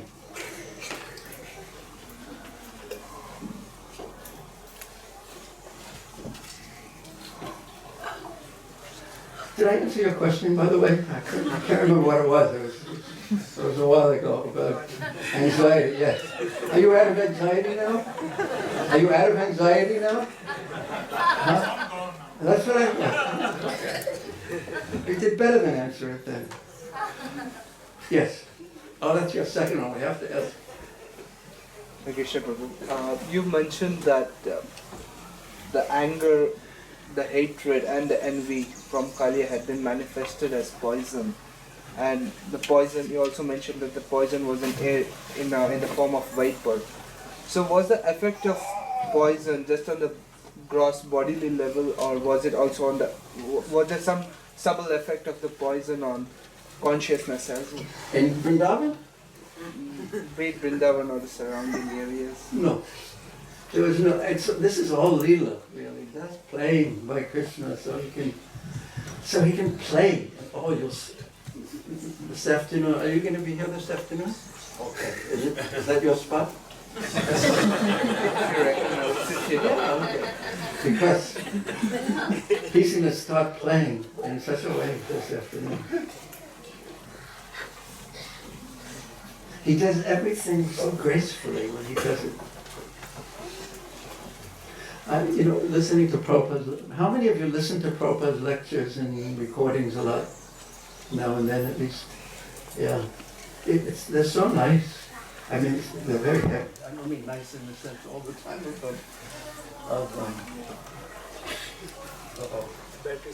Either that or just telling you to be quiet. Maybe both.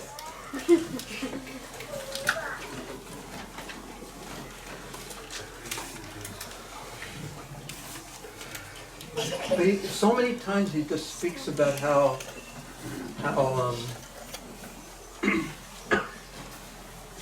Krishna's doing all this and spreading the Krishna consciousness movement. And we talk about it so many times how, Prabhupada came from India with just on a boat and just some books and with how many rupees was it? 40 rupees.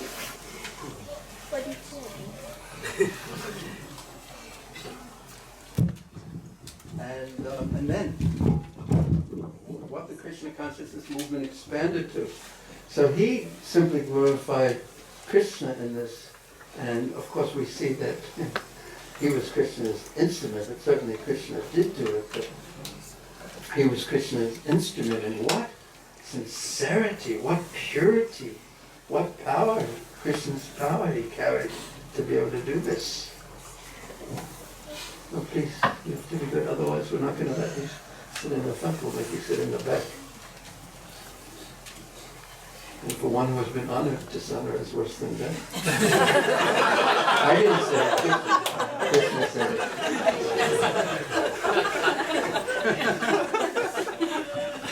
it. Or worse than the back, in the corner. Would you like to sit in the corner? Okay. Any other questions or comments? Yes. Maharaj, you were talking in the beginning about Maharaj Muni asking one of the Navayogendras Yes. the question about how the fallen people in Kaliya will be absorbed in Krishna Katha. And then you were speaking about also Prabhupada saying about, try to be free of your habits. Did I say that? when Prabhupada was talking about, are you free to stop growing old? No. Oh yeah, about freedom. You stop growing older. Yes, And yes. you also mentioned that when you talk about freedom, try to get free of one of your habits, that itself is so hard. Yes. So when we, in order to get absorbed from Krishna, obviously our previous conditioning isn't allowing us to get absorbed, plus the Yes. day-to-day affairs Yes. of the material life just keep us absorbed in the affairs of material life rather than being absorbed in Krishna. Yes. So how do we do that as balance that and our absorption, increase our absorption in Krishna and decrease our absorption in all these and get free from our conditionings or habits? And the pinching also? Would you like to be from the pinching? Yes. Okay. There's a process. When Prabhupada explained, when he talked about that you can't imitate Prologue and it takes many births, but he talked about the process, that you have to follow the process of developing love for Krishna. He talked about the rules and regulations and the chanting and serving, and so we follow a process. So the more we deeply can become absorbed, not only in the process, in the externally, but because we can. It's like driving a car. You drive. You used to drive to get you to school every day and everything. So after the first few times, you can do it without even thinking. So it's the same thing about chanting japa and offering arti and cooking. You can do it without thinking after a while. But that's not the process, to do it without thinking. We want to do it with thinking. And not only with thinking of what we're doing, we want to do it with devotion. And when we see that we don't have devotion, then it evokes a different part of the process of humility. And begging Krishna to help, and prayerfully begging Krishna to help. So this is all part of the process, but you can do the process on so many different levels. Oh, excuse me, I don't know whether to go up or down, because, we want to go down in depth, and that will naturally make us go up in height. And if we try to go up in height without going down in depth, we'll fall over. So, yes. Did I answer your question? If you can elaborate on Which part? how to not do devotional service without thinking, but with thinking and go deeper into. Are you satisfied? Okay, I have to make it personal then, because you're asking such, I think it's a personal question. Are you, okay, I won't make it personal. Can anyone be satisfied doing it superficially? Right in the very beginning, it's such a relief maybe, but after a while, you start seeing that other desires start coming and how to take advantage of it, of Krishna consciousness for yourself. You start growing more prominent, and sometimes Krishna will slap you, sometimes he'll pinch you, sometimes he'll break your heart, and we should see those things. And again, it's easier to prescribe for others than when it's happening to oneself. We should see those things as Krishna reminding us, or telling us that we have to become more internal. Internal means, this is what I'm doing for you, Krishna, with devotion, or more humble, that Krishna have no devotion unless you are merciful to me. What hope do I have? So being conscious is really helpful. Being conscious inside of ourselves and what goes through our mind, and being conscious outside. What are we paying attention to? What we're doing, what we're offering it. So how to magically flip the switch from being unconscious to conscious? You can't do that, so it takes its time. But Krishna's there pinching, don't worry. Keeps reminding us that this isn't the goal. The goal is prema. For the Brijbasis, they don't have to be conscious on one level. They're spontaneously, naturally, always, continuously in love with Krishna. But it's not cheap. It's the most subtle, the most refined, the most exalted. It's the most hidden, the gift of Mahaprabhu and his servant followers. So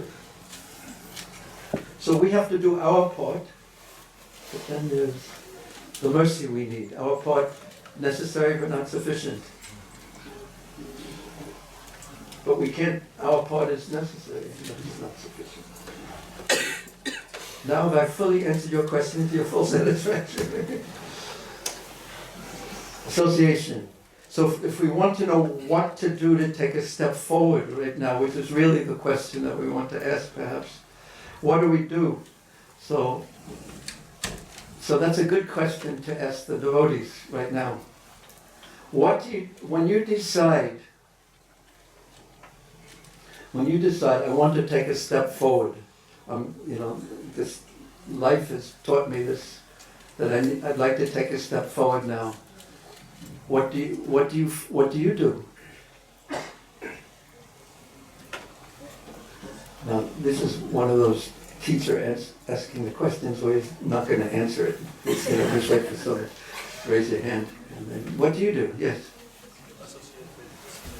Associate with senior devotees. Thank you very much.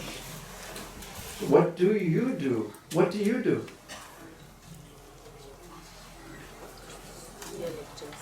Hear lectures, listen to lectures. What do you use to listen to them? What do I use? Yeah. Your phone. You use a headset? All right, just listen to it. Okay, very nice. Very nice. Thank you. Anyone else? What do you do? Yes? Pray to Krishna to help you. Any special prayers or just please help me, please help me? Heartfelt. The sincere prayers. Thank you very much. Anyone else? What do you do? Kishore, you raised your hand. I see it. You can't deny it. We have photographs. We have everything to prove it. What do you do? What's the question? That's a very sincere inquiry.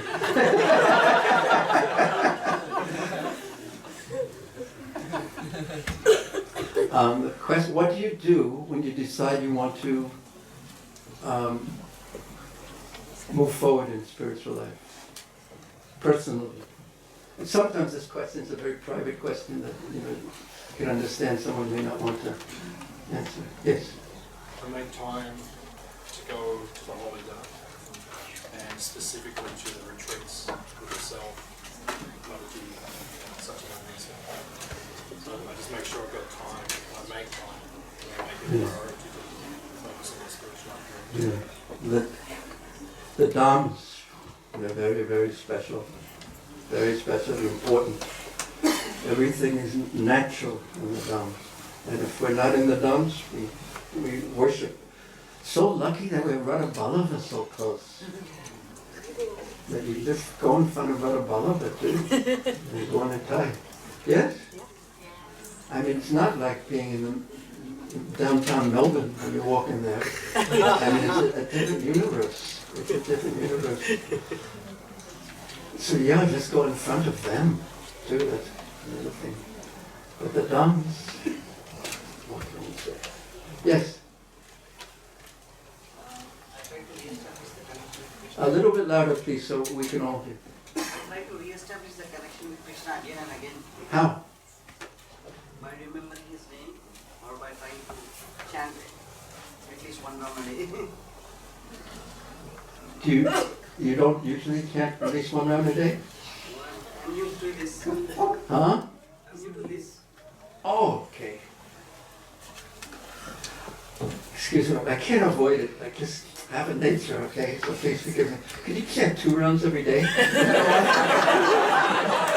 I mean, 2, it's not a lot. It only takes like 15 minutes. I mean, that's how I started. I just started 2 rounds and actually 15 minutes just chanting in the morning, 15 in the evening. And it really, it helps. But to take a commitment is very important.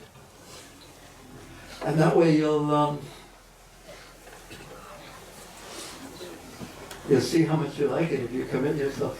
See, because if you just say, oh, when I'm in anxiety or something, then I'll chant, You're like telling Krishna, okay, Krishna, the only way I'm going to chant is if you put me in anxiety. So you don't want to do that to yourself, do you?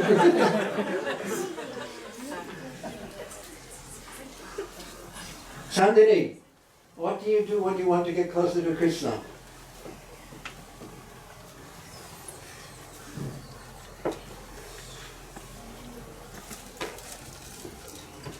What do you do? Do you want to answer or not? You can tell your mother.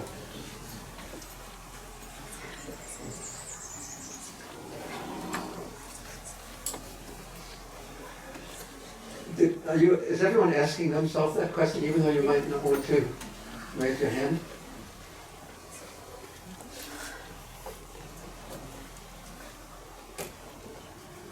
Anyone like, yes? I usually just say, Krishna, I'm an idiot, I'm a fool, you keep pinching me, you're hammering me, but I am so stupid that I want everything met. I want my desires to be met. Please help me, I'm an idiot.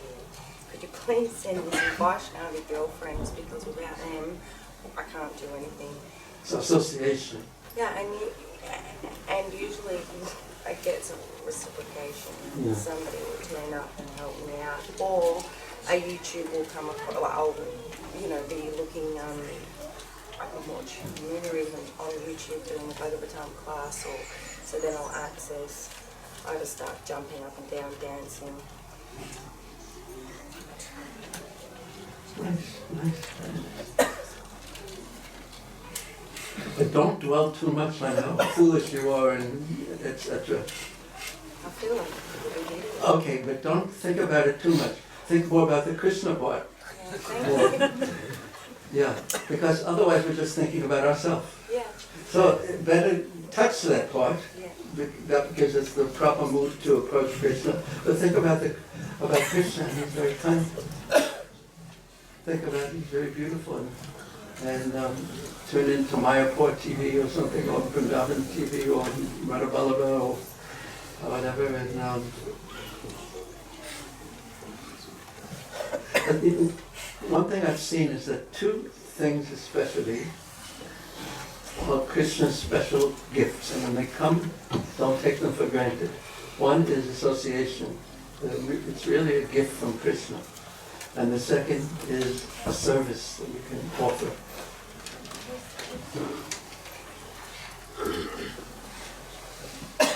Okay, we have 4 minutes of questions left. Oh, who said that? Okay, he's got preference because you always have to take care of the people right behind you. And your barber. And your cook. Yes. Oh, except that I can't turn very well. No problem. You mentioned how we are all individual and we have different something different to offer to Krishna. On the very deep spiritual level, yes. Spiritual. How do you realize that if all of us following the same process and you're just doing whatever senior devotees are telling you to do, how do you realize what your individuality is like, what different you can offer? Just be patient. Be patient. Be patient. First we have to learn some obedience to intent. But gradually, Krishna willing, then we blossom. We see this with the talents of devotees, they blossom in time. Because if you just look around the room, there's no two people who look alike, who dress alike. We're all individuals. It's unavoidable. It's undeniable. And when we learn how to use that individuality in Krishna's service, what our gifts are, what our abilities are, then it's very good. But we have to be patient. We follow the process. We can't have love for Krishna and be in full Vipassi, loving relationship with Krishna. Unless Krishna so desires it, it takes its time to mature like a seed put in the fertile soil. If it's taken care of, it will blossom and give its fruit. And flowers to be offered. See, in the beginning, if you take so many different kinds of seeds and you put them together, you don't know what, if you're not an expert, you don't know what's going to come out of the different seeds, but in time it reveals itself. So be patient. Okay? Okay. How long have you been chanting? Now, I think at some point we have to long for when will I actually be a real devotee instead of just a shell. The long for that. But then everything comes naturally in time. What's your name? Hema. That's a good name. Spring, yeah? So it's spring. Sometimes there's winter, and then after winter comes spring, and then the flowers come. So if you're in the winter and you want the flowers to come, someone has to tell you to be patient. 9 months will come.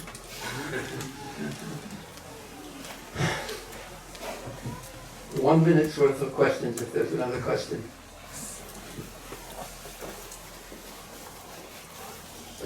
Yeah, coming from this side. Okay, let's do. But I'll answer them quickly. So, but envy is also a form of enviousness, like the poison. So how do we overcome anger? Sometimes we justify it's their fault. So just see what it does to your consciousness. Maybe their fault is there, but what does it do to your consciousness? So, are you happy when you get angry? No.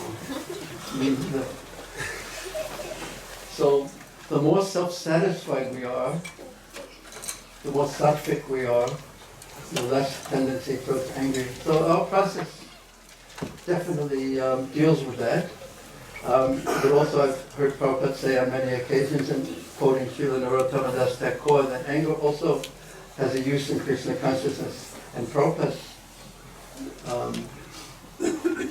would get angry too. But it didn't go deeply.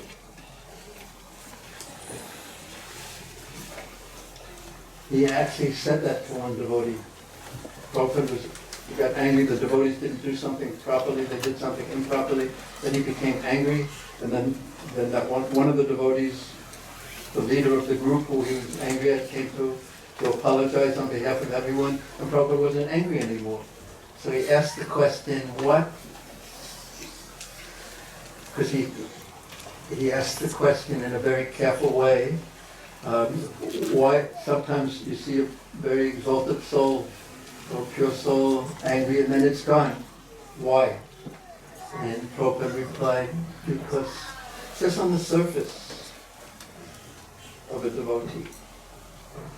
Just like the wave, there may be some wave on the surface caused by wind, but down a few feet the water isn't agitated at all or disturbed. So the ultimate answer is you follow the process, become a deep devotee.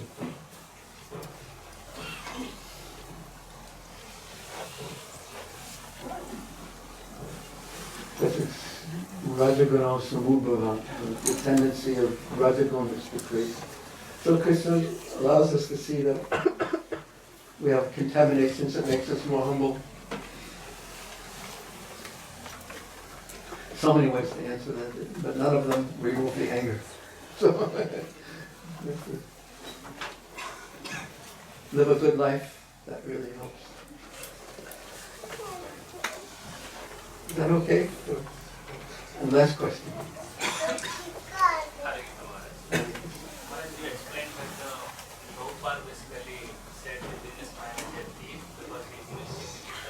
A bit louder, please.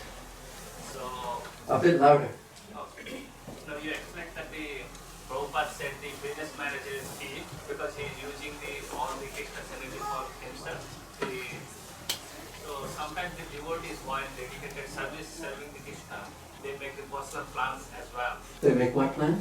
Personal plans. Personal plan. Yes. So how do we understand that? You mean about them or about us? About us. Okay. Well, are you householder, married? Yes. Okay. you have to do that to some degree, but you should understand that unless Krishna sanctions that, your plans will be just smoke and ash. So you really have to depend on Krishna more than on your plans. You have to plan, Prabhupada plan, we all plan to serve. And also, you should, there's some fortunate souls,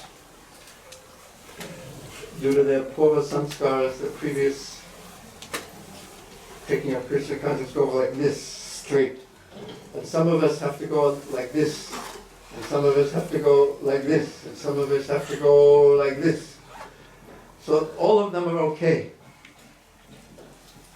as long as we don't go like this, in the opposite direction. And it should be under guidance. So we all have our capacities. So, are you under guidance? Lucky. Okay, so don't worry. But don't be selfish. Don't be the worst kind of fish. Selfish. Okay. Hare Krishna. So we'll see you exactly at 4, I'm sure. Hare Krishna. Unless there are people from Bombay in Delhi. I will see you 20 minutes later. Srila Prabhupada ki jai.